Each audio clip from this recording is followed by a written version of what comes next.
হ্যাঁ, কিন্তু আপনি এটা কেন করলেন? আমি কিভাবে এখন মানুষের মাঝে মুখ দেখাইবো? কিভাবে আমি মাদ্রাসাতে আসবো? তোমার আমার মাঝে যা হয়েছে এটা তো অন্য মানুষে দেখে নেই। অন্য মানুষে দেখে নাই, কিন্তু আমার বান্ধবীটা ঠিক টার্গেট করছে আমাকে। আমি আজকে মাদ্রাসায় আসি নাই, ছুটি পড়তেও তার আমার বাসায় ঠিকই আসবে, কারণ আমার ক্লোজ বান্ধবীগুলো ওরা দেখছে আপনি আমাকে ডাকছেন, পরে আসতে বলছেন, ওরা এটা বুঝতে পারছে। আমাকে তো ঠিকই প্রশ্ন করবে, আমার বাসায় আসবে। হ্যাঁ, তাসফিয়া। হ্যালো, হুজুর, আসসালামু আলাইকুম। ওয়ালাইকুম আসসালাম। হ্যালো, আপনি ভালো আছেন? কোথায় আপনি? মাদ্রাসাতে আছি। ওহ, তাই আমি সকালে ফোন দিয়েছিলাম আপনার বাসায়। হ্যাঁ, তুমি তোমার ম্যাডামের সাথে কথা বলছো? হ্যাঁ, আমি মাদ্রাসায় যেতে পারবো না, এই কারণে ম্যাডামের কাছে ফোন দিয়েছিলাম আপনাকে জানানোর জন্য। হ্যাঁ, তো মাদ্রাসায় আসলো না কেন? হুজুর, কালকে আপনি কি কাজটা করলেন আমার সঙ্গে? এভাবে আমি কিভাবে যাবো মাদ্রাসায় বলেন? আমি মাদ্রাসায় যেতে পারবো না। কি হয়েছে? যা হয়েছে তো ভালোই হয়েছে, তোমার ভালো লাগেনি? এটা আপনার জন্য ভালো লাগছে, কারণ আপনার এগুলো করে তো অভ্যাস আছে, কারণ আপনার ওয়াইফ আছে, আপনি সবকিছু তার সঙ্গে করেন, এই জন্য আপনি সবকিছু ভালো লাগে। আমি তো এগুলো কখনো করি নাই। আর ভালো লাগা না লাগে সেটা অন্য কথা, কিন্তু আপনি এটা কেন করলেন? আমি কিভাবে এখন মানুষের মাঝে মুখ দেখাইবো? কিভাবে আমি মাদ্রাসাতে আসবো? তোমার আমার মাঝে যা হয়েছে এটা তো অন্য মানুষে দেখে নেই। অন্য মানুষে দেখে নাই, কিন্তু আমার বান্ধবীটা ঠিক টার্গেট করছে আমাকে। কেন, তোমার বান্ধবীরা কিছু বলছে তোমাকে? আমি আজকে মাদ্রাসায় আসি নাই, ছুটি পড়তেও তার আমার বাসায় ঠিকই আসবে, কারণ আমার ক্লোজ বান্ধবীগুলো ওরা দেখছে আপনি আমাকে ডাকছেন, পরে আসতে বলছেন, ওরা এটা বুঝতে পারছে। আমাকে তো ঠিকই প্রশ্ন করবে, আমার বাসায় আসবে। আমি কি বলবো তাদেরকে? কোনো একটা কিছু বলে বুঝ দিয়ে দিবা, তাসফিয়া। বুঝলাম ঠিকই, কিন্তু আমার যদি কোনো সমস্যা হয় তখন আমি কি করব? আপনি তো আমার সবকিছুই শেষ করে দিলেন, এখন আমি কি করবো আপনি বলেন আমাকে। কি সমস্যা? কোনো সমস্যা হবে না তো তোমার। যদি সমস্যা হয়, যদি বাবু পেটে চলে আসে, আমি তো, মানুষ বলে নাকি এগুলো করলে পারে বাবু পেটে চলে আসে, তাহলে তখন আমি কি করব? তখন কিছু ওষুধ খেয়ে নেবা, সমস্যা নাই। কেন আমি ওষুধ খাবো কেন? আপনি এটা জোর করে করছেন, আপনি আমাকে বিয়ে করবেন। সবাই বলে এগুলো করলে নাকি বিয়ে করতে হয়, স্বামী স্ত্রী সম্পর্কের ভিতরে এগুলো হয়, তাহলে আপনি আমাকে বিয়ে করবেন।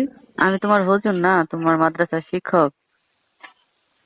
আমার হুজুর হয়ে আপনি, আমি ছোট্ট একটা মেয়ে, আমি মাদ্রাসায় পড়ি, আপনি আমার সঙ্গে এগুলো করলেন, তাহলে বিয়ে করবেন না কেন? হুজুররা কি বিয়ে করে না? হুজুরের তো বউ আছে। হ্যাঁ, আমার তো বউ আছে, আমি তোমাকে বিয়ে করবো কেন? তো বউ আছে তো কি হয়েছে, আমাকেও বিয়ে করবেন। বউ থাকার পরে আপনি আমার সঙ্গে এগুলো করলেন, তাহলে এখন কেন বিয়ে করবেন না? বিয়ে না করলে আমি সবাইকে বলে দিব তো। আরে না, এরকম সবাইকে যদি বলে দাও তাহলে তোমার মান সম্মান থাকবে? আমার মান সম্মান কি থাকবে? আমি তো এখানে আর পড়বো না, আপনি আমাকে বিয়ে করে বাড়িতে রাখবেন, তাহলে তো কেউ জানতে পারবে না।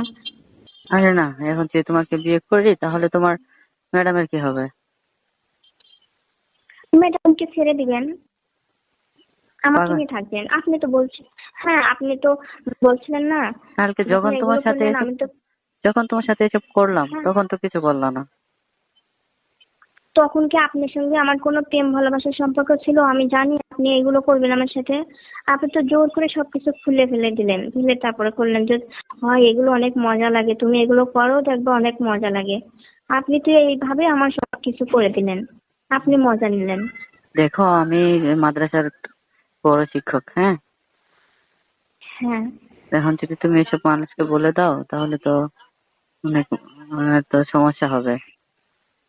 তাহলে আপনি মাদ্রাসার একজন বড় শিক্ষক, আপনার মান সম্মানের দিকে আপনি ভাবতেছেন, এটা নিয়ে আপনি এত ভয় পাচ্ছেন, কিন্তু আমি তো একজন মেয়ে, আমাকে বিয়ে শাদী দিতে হবে না, আমার বাবা মা আমাকে বিয়ে দিবে না, আমার পরে ঘর করতে হবে না, তখন আমি কিভাবে কি করব? ওখানে কিভাবে যাব আমি? এইগুলো আপনি করে দিলেন। সমস্যা শোনো, তোমার বান্ধবীরা যদি তোমাকে জিজ্ঞেস করে বলবা যে হুজুরে হ্যাঁ। আমাকে সাজেশন দিছিল আর হুজুরের কাছে যে প্রাইভেট পড়ছিলাম, প্রাইভেটের টাকা দিছিলাম। হুম। ও, এসব বলে আপনি কাটাই এটা দিবা যে আর কি। আমাকে, আপনি এইটা বলে পাল্টে যাচ্ছেন না, এইগুলো নাকি করলে বিয়ে করতে হয়, আপনি বিয়ে করবেন আমাকে। আপনাকে আমার অনেক ভালো লাগছে, এখন এইগুলো করছেন না, আমার অনেক মজা লাগছে, তাহলে এখন বিয়ে করবেন আপনি আমাকে। আরে শোনো, তুমি কিন্তু তোমার ফ্যামিলির কাউকে বলবা না। তোমার বাবা মা আছে না, ওদেরকে কাউকে কিন্তু বলবা না। যা হয়েছে শোনো, তুমি মাদ্রাসায় আসো, আমি তোমাকে বুঝিয়ে বলবো। হ্যাঁ, এসব বিষয়ে এখন এসব বিষয়ে আলোচনা করা ভালো না, বুঝছো? আমার আপনার সঙ্গে আমার যে খারাপ কাজগুলো হয়ে গেল, খেলাধুলা করলেন, মজা নিলেন, এখন তো ক্লাসে গেলে এখন অন্যরকম সম্পর্ক আপনার সাথে আমার হয়ে যাবে। তখন তো আমার বান্ধবীরা সবাই সন্দেহ করবে যে হুজুরের সঙ্গে তোমার কি, তুমি এরকম করো কেন? এগুলো কি ভুলে থাকা যাবে? তখন তো আমি তো ভুলে থাকতে পারবো না, যেহেতু আপনি আমার সঙ্গে অন্যরকম একটা কাজ হয়ে গেছে। এটাকে আমি ভুলে থাকতে পারবো বলেন? শোনো তাসফিয়া, তুমি তো বড় মানুষের মতো কথা বলতেছো। কি বড় মানুষের মতো? এইগুলো তো বড় মানুষ আর ছোট মানুষ কি? আপনি বড় মানুষই আমার সঙ্গে এগুলো করলেন আর আমি এখন কিছু বলতে পারবো না? হ্যাঁ, কেউ কিছু বলবে না এবং মাদ্রাসার কেউ বুঝতেও পারবে না। যে তুমি তোমার হুজুরের সাথে এসব করছো।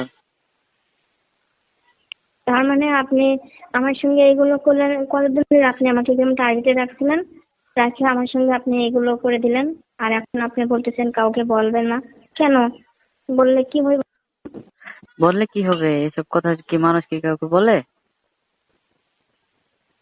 যখন আমার সমস্যা হবে তখন সবাই জানতে পারবে। সমস্যা হবে না, আমি তোমাকে ট্যাবলেট খাওয়াই দেবো না।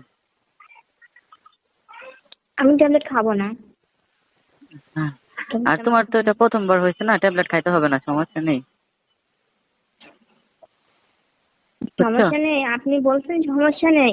কিছু হ্যাঁ। হলে কিন্তু তখন সবার কাছে আপনার নামটা বলে দিব, আপনার কথা বলে দিব, আমার ফ্যামিলিদের কাছেও আমি আপনার কথা বলে দেব। আচ্ছা, তখন কিছু বুঝবেন হইলে, কিন্তু কি যদি হবে। কিছু হয় তখন বলে দিও। এখন এখন চুপ থাকো। এখন কাউকে কোনো কিছু বলবো না, হুম।